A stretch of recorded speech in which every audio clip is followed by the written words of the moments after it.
Dis-moi, t'aimerais faire quoi quand tu seras plus grande ?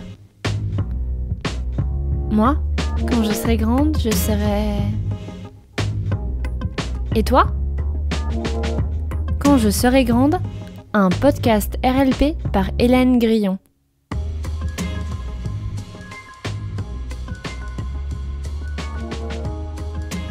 Bonjour les amis, c'est Hélène Grillon.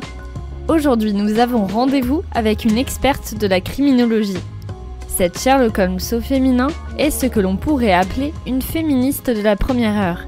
Elle qui se battra toute son existence pour mener une vie de femme indépendante.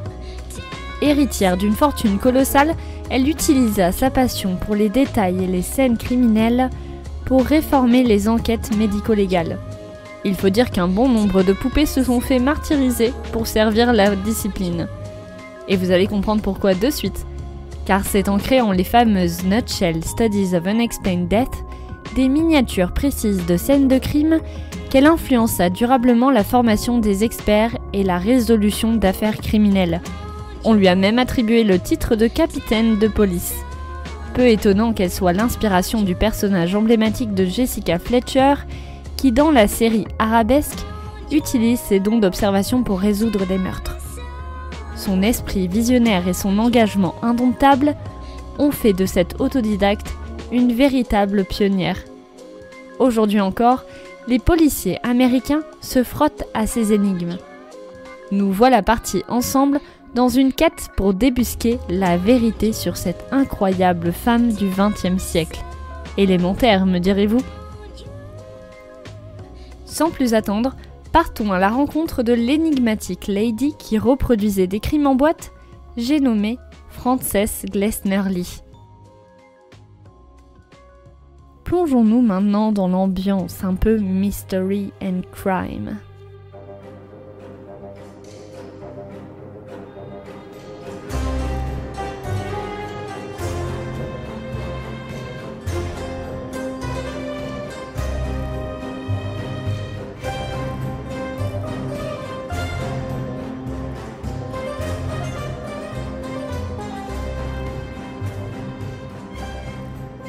On la surnomme parfois la mère de la médecine légale. Pourtant, la trajectoire de vie de Frances Glessner Lee aurait dû se limiter aux activités jugées appropriées pour une femme de son statut et de son époque, c'est-à-dire la couture, la broderie et surtout les maisons de poupées miniatures. Car lorsque l'on est une jeune fille convenable et qu'on grandit dans les États-Unis de tradition victorienne, voilà ce que l'on fait de ses journées. Il aurait été difficile d'imaginer que celle que tout le monde appelle Fanny, la fille d'un industriel fortuné, privé d'éducation formelle et mariée à 19 ans à Blewett Lee, un avocat, et plus tard mère de 3 enfants, serait celle qui moderniserait les méthodes d'enquête criminelle. Lorsqu'elle est jeune, son grand frère part étudier la médecine à Harvard. Elle rêve d'en faire autant, mais pour sa famille, c'est bien évidemment hors de question. En gros, elle doit devenir la mère de famille parfaite. Fanny est très frustrée et malheureuse, car elle s'ennuie et se demande comment elle peut contribuer à la société. Alors elle continue de vaquer à ses occupations habituelles et passe de longues heures amères à coudre.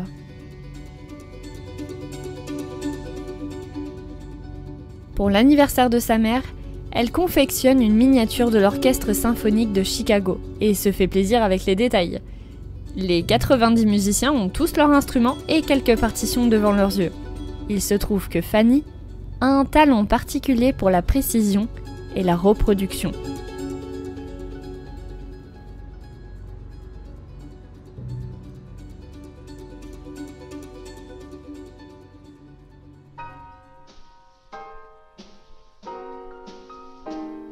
De temps en temps, elle s'incruste au rendez-vous que son frère organise avec ses copains médecins. C'est ainsi qu'elle fait la connaissance de George Burgess McGrath, qui l'initie aux enquêtes et à la médecine légale. En fan incontestée de Sherlock Holmes, elle dévore ces histoires de crimes réels qu'il a aidé à résoudre. Les deux vont se lier d'amitié Et George partage à Fanny ô combien il est difficile pour lui de réaliser son travail correctement.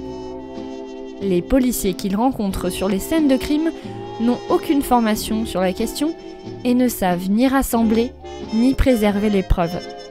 Alors ils déplacent les corps comme bon leur semble, marchent dans le sang et ne font attention à rien. Et à cause de cette négligence, il est fort probable que de nombreux auteurs de meurtres cavalent dans la nature à l'heure où ils lui parlent. C'en est désespérant selon George. Mais il apprend alors à Fanny qu'il existe bel et bien une approche spécifique pour examiner le corps et les lieux. Disons qu'à l'époque, personne ne se pose vraiment de questions. On trouve un corps, on le ramasse, on nettoie, et c'est plié. D'ailleurs, les femmes retrouvées mortes chez elles sont souvent cataloguées par défaut comme des cas de suicide. Fanny est fascinée par les paroles de George et par le sujet. Et pose toujours plus de questions. Elle n'a carrément pas peur de demander des détails un peu gore. Elle se rend alors compte de tout le progrès qu'il y a à faire en la matière. Et finalement, la vie va faire en sorte qu'elle puisse réaliser son rêve, peut-être beaucoup plus tard qu'elle ne l'aurait aimé. Après 16 ans de mariage, elle divorce de Bluettley. Et c'est au tour de sa famille, car son frère meurt, puis ses parents.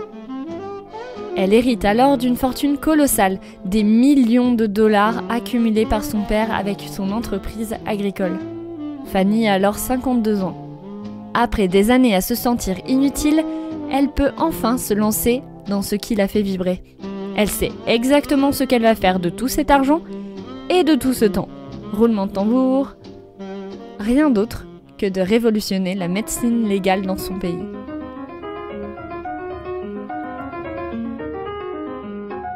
Elle commence par faire un don important à Harvard pour qu'il crée enfin un département d'études criminelles et une immense bibliothèque spécialisée dotée de milliers d'ouvrages sur le sujet.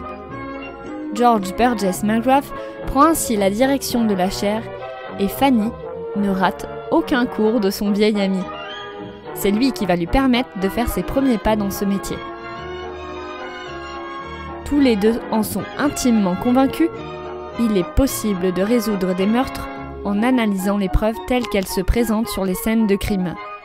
Mais malheureusement, George meurt 2 ans plus tard, et Fanny se retrouve propulsée au rang d'experte sur la question. Évidemment, depuis le temps, elle en connaît un rayon.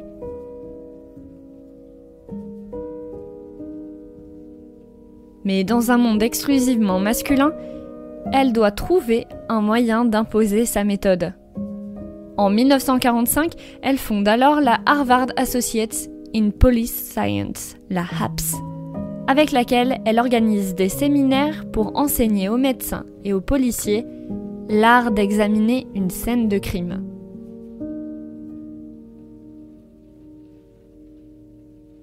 Le seul problème, c'est qu'il est difficile de mettre toutes ces connaissances en pratique quand on ne peut pas emmener les étudiants sur de véritables scènes de crime.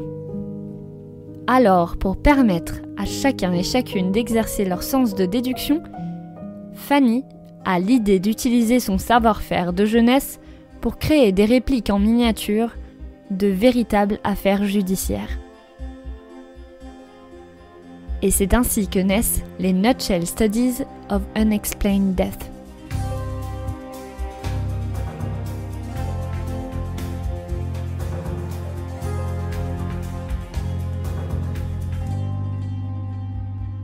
Fanny examine méticuleusement les rapports de police et les autopsies pour reproduire chaque scène. Elle veille à respecter tous les paramètres, l'angle de l'arme, la position du cadavre et même les éclaboussures de sang. Elle passe plusieurs mois à travailler sur chacune de ces Nutshell Studies. Pour exemple, pour la première, elle a mis 3 mois en 1943 à réaliser celle qu'elle a appelée le fermier pendu. 3 mois, car Fanny ne fait l'impasse sur aucun détail entre l'heure de la mort, les vrais titres des journaux du jour et même l'emplacement de chacun des meubles. Tout doit coller à la réalité. Pour ce qui est des indices à découvrir, ils sont cachés un peu partout. Elle s'attarde même sur la nuance de la peau en fonction de l'avancée de l'état de décomposition du cadavre. Pour tout ce qui n'est pas crucial, elle s'accorde cette fois-ci une certaine liberté créative. Ce n'est pas grave si les rideaux ont un imprimé différent. L'objectif était de fournir aux étudiants en médecine légale et aux apprentis détectives une vision méthodique, géométrique comme elle le décrivait. Fanny les encourage alors à explorer chaque recoin de la scène dans le sens des aiguilles d'une montre sans négliger le moindre détail. Les participants de ces séminaires ont 90 minutes pour étudier la scène. Il n'est pas nécessaire pour eux de démêler l'enquête comme dans un Cluedo, mais plutôt de développer intelligemment leur sens de l'observation. Les policiers rechignent d'abord à écouter ce que cette mamie, qui n'a fait aucune étude de médecine, a à dire. Et finalement, ils se laissent progressivement convaincre par l'efficacité de sa méthode. Parmi les quelques titres qu'on lui donnera, elle deviendra la première femme capitaine de la police du New Hampshire.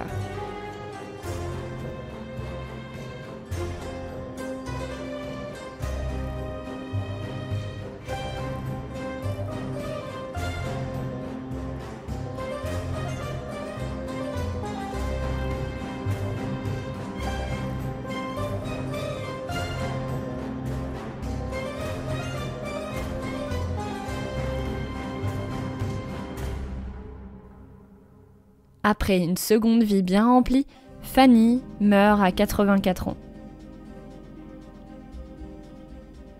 4 ans après son décès, c'est la fin du département de médecine légale et l'université d'Harvard se débarrasse des Nutshell Studies. Mais plus loin, un professeur intrigué par ces petites maisons les récupère et les retape pour former la police du Maryland. Alors petit à petit, les États-Unis intègrent cette spécialité dans le milieu et entreprennent de vastes changements pour modifier les procédés en vigueur.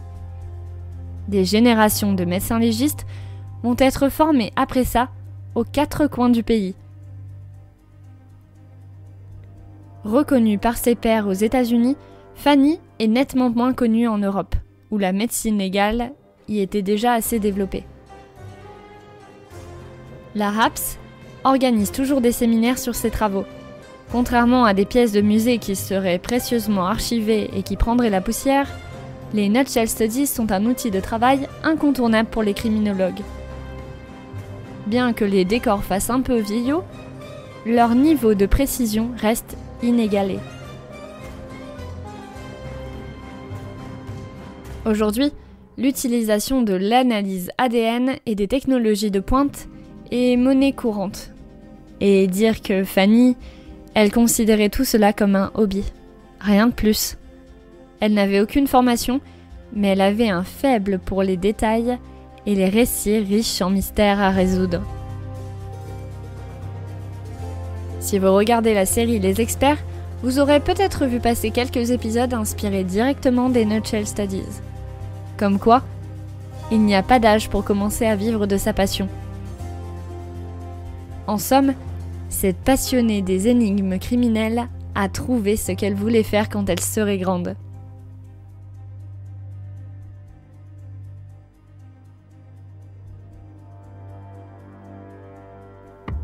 Voilà, rien que ça.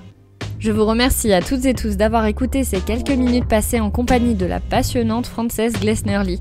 C'est le moment de conclure cet épisode, mais pas de tristesse car je vous donne rendez-vous dans 2 semaines pour partir à la rencontre d'une femme pirate de la première heure. Figure captivante du XIVe siècle, et oui ça remonte, et navigatrice audacieuse, elle défia les conventions de son époque. Veuve après l'exécution injuste de son mari, elle se transforma en une redoutable corsaire, commandant de sa propre flotte. Sa vie tumultueuse est marquée par des batailles navales, des intrigues politiques et une détermination inébranlable face aux défis qui ont croisé sa route. Bref, je vous laisse méditer sur cette brève description. En attendant de nous retrouver, restez curieuses et curieux. À bientôt sur RLP!